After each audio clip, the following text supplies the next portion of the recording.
ದಶಕದ ಬಳಿಕ ದೈವತ್ತಿಂಡೆ ಸೊಂದಮನಾಡು ಕೇರಳಂನಲ್ಲಿ ಕೈ ಪರ್ವ ಶುರುವಾಗಿದೆ. ಪಿಣರಾಯಿ ವಿಜಯನ್ ಕೋಟೆ ಧ್ವಂಸ, ಸಿಎಂ ಪಟ್ಟಾಭಿಷೇಕಕ್ಕೆ ಕಾಂಗ್ರೆಸ್ನವರು ಹೆಗಲ ಮೇಲೆ ಶಾಲ ಹಾಕೊಂಡು ಬಂದು ನಿಂತವರು. ಪಿಣರಾಯಿ ವಿಜಯನ್ ಕೋಟೆ ಧ್ವಂಸ, ಸಿಎಂ ಪಟ್ಟಾಭಿಷೇಕಕ್ಕೆ ಕಾಂಗ್ರೆಸ್ ತಯಾರಿ ಸಕಲ ಸಿದ್ಧತೆಯಲ್ಲಿದೆ. ಯುಡಿಎಫ್ನಲ್ಲಿ ಗರಿಗೆದರಿದ ರಾಜಕೀಯ ಚಟುವಟಿಕೆ, ಪೊಲಿಟಿಕಲ್ ಆಕ್ಟಿವಿಟೀಸ್. ಸಿಎಂ ಸ್ಥಾನಕ್ಕಾಗಿ ಪಕ್ಷದಲ್ಲಿ ತೀವ್ರ ಪೈಪೋಟಿ. ವಿಡಿ ಸತೀಶನ್, ರಮೇಶ್ ಚೆನ್ನಿತ್ತಲ ಮಧ್ಯೆ ತೀವ್ರ ತಕರಾರು. ದೆಹಲಿ ಮಟ್ಟದಲ್ಲಿ ಕೆಸಿ ವೇಣುಗೋಪಾಲ್ ಕಸರತ್ತು ಮಾಡ್ತವ್ರೆ. ತಿರುವನಂತಪುರಂನಲ್ಲಿ ಇಂದು ಸಿಎಲ್ಪಿ ಸಭೆ ನಡೆಯುತ್ತೆ. ನಮ್ಮಲ್ಲಿ ಕೋರ್ ಕಮಿಟಿ ಇದ್ದಂಗೆ ಶಾಸಕಾಂಗ ಪಕ್ಷದ ನಾಯಕನ ಆಯ್ಕೆ ಸಾಧ್ಯತೆ. ಸಭೆಯಲ್ಲಿ ಭಾಗಿಯಾಗಲಿರುವ ಸಚಿವ ಜಮೀರ್ ಅಹ್ಮದ್, ಅಲ್ಲೂ ಸಚಿವರೇ, ಅಲ್ಲೂ ಜಮೀರ್ ಅಹ್ಮದ್ ಖಾನ್ ಅವರೇ.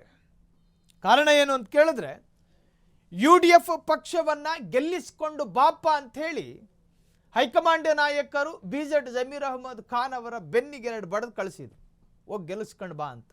ಆ ಟಾಸ್ಕನ್ನು ಸ್ವೀಕಾರ ಮಾಡ್ಕೊಂಡಿದ್ದು ಮಾತ್ರ ಅಲ್ಲ, IUML Indian union Muslim league ನಾಯಕರ ನಿರಂತರ ಸಂಪರ್ಕದಲ್ಲಿ ಜಮೀರ್ ಅಹ್ಮದ್ ಖಾನ್ ಇದ್ರು.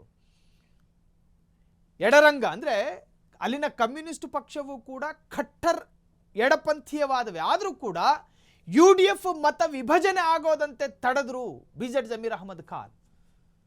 ಯಾವ ಮತಗಳು ಕಮ್ಯುನಿಸ್ಟ್ ಪಕ್ಷಕ್ಕೆ ಹೋಗಬಹುದು ಆ ಸಾಧ್ಯತೆಗಳ ನಟ್ಟ ನಡುವೆ ಅದರ ನಡುವೆ ಒಂದು ಸೇತುವೆ ಕಟ್ಟೋ ಪ್ರಯತ್ನಗಳಾಯಿತು. ಬಿಜೆಡ್ ಜಮೀರ್ ಅಹ್ಮದ್ ಖಾನ್ ಒಬ್ಬ ಸ್ಟಾರ್ ಕ್ಯಾಂಪೇನರ್ ಕೂಡ ಹೌದು. ಕ್ರೌಡ್ ಪುಲ್ಲರ್ ಅಂತ ಕರೀತಾರೆ ಅವ್ರನ್ನ. ಅತ್ಯಾಕರ್ಷಕ ವ್ಯಕ್ತಿತ್ವ, ಒಂದು ಜನಸ್ತೋಮವನ್ನು ತನ್ನತ್ತ ನೋಡುವಂತೆ ಮಾಡುವ ಚಾಣಾಕ್ಷ ಅಂತಲೂ ಕೂಡ ಕರೀತಾರೆ. ಇಲ್ಲಿ ಜಮೀರ್ ಅಹ್ಮದ್ ಖಾನ್ ರವರನ್ನು ಹೊಗಳುವ ಪ್ರಯತ್ನ ನಂದಲ್ಲ, ಬದಲಾಗಿ UDFನ ಅನೇಕ ಕಾರ್ಯಕರ್ತರ ವಾದ ಇದು. ಜಮೀರ್ ಅಹ್ಮದ್ ಖಾನ್ ರವರು ಒಂದಷ್ಟು ಪ್ರಯೋಗ ಮಾಡಿದ್ರು, ಆ ಪ್ರಯೋಗದ ಭಾಗವಾಗಿ ಅಲ್ಲಿ UDF ಬರೋದಕ್ಕೆ ಕಾರಣ ಆಯಿತು. ಈಗ ಹೈಕಮಾಂಡ್ ನಾಯಕರ ಮುಂದಿರ್ತಕ್ಕಂತಹ ಸವಾಲುಗಳೇನು ಅಂತ ಕೇಳಿದ್ರೆ, ಅಲ್ಲಿ ಎರಡೆರಡು ತಲೆಗಳು ಎದ್ದು ನಿಂತ್ಕತಾವೆ. ಸಿಎಂ ಆಸ್ಪರೆಂಟ್ ಲೀಸ್ಟ್ನಲ್ಲಿ ಸತೀಶನ್ನು ರಮೇಶನ್ನು ಪ್ರಾಸಪದಗಳ ಈ ಎರಡೂ ಹೆಸರು ಅಲ್ಲಿನ ಸಿಎಂ ಆಕಾಂಕ್ಷಿಗಳ ಪಟ್ಟಿಲಿದ್ದಾರೆ. ಯಾರಿಗೆ ಕೊಡೋದು?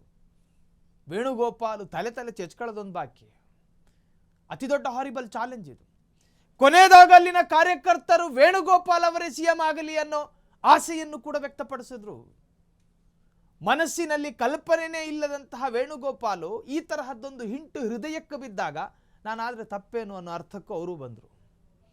ಸತೀಶನ್ನೂ ಮರ್ತರು, ರಮೇಶನ್ನೂ ಮರ್ತರು.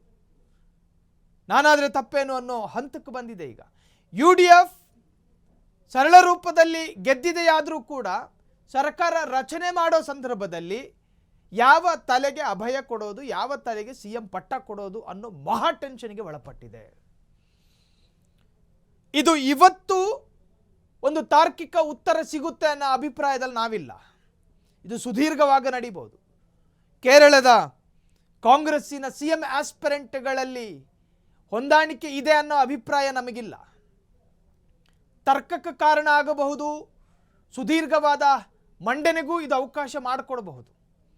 ಅರ್ಧ ಗಂಟೆಯಲ್ಲಿ ಕೂತ್ಕೊಂಡು ಒಂದು CLP ಸಭೆ ಮಾಡಿ CLP ಸಭೆಯ ಕ್ಲೈಮ್ಯಾಕ್ಸ್ ಹಂತದಲ್ಲಿ ಇವರೇ ಸಿಎಂ ಅನ್ನೋ ಘೋಷಣೆ ಮಾಡೋದಕ್ಕೆ ಸಾಧ್ಯ ಇಲ್ಲದೆ ಇರೋ ಸಂದರ್ಭವು ವ್ಯಕ್ತವಾಗಬಹುದು. ಕ್ಷಣ ಕ್ಷಣದ ಸುದ್ದಿಗಳಿಗಾಗಿ ಫ್ರೀಡಂ ಟಿವಿ ಸಬ್ಸ್ಕ್ರೈಬ್ ಮಾಡಿ, ಲೈಕ್ ಮಾಡಿ ಹಾಗೂ ಫಾಲೋ ಮಾಡಿ. ಹೊಸ ಸುದ್ದಿಗಳ ನೋಟಿಫಿಕೇಶನ್ಗಾಗಿ ಬೆಲ್ ಐಕಾನ್ ಮೇಲೆ ಕ್ಲಿಕ್ ಮಾಡಿ.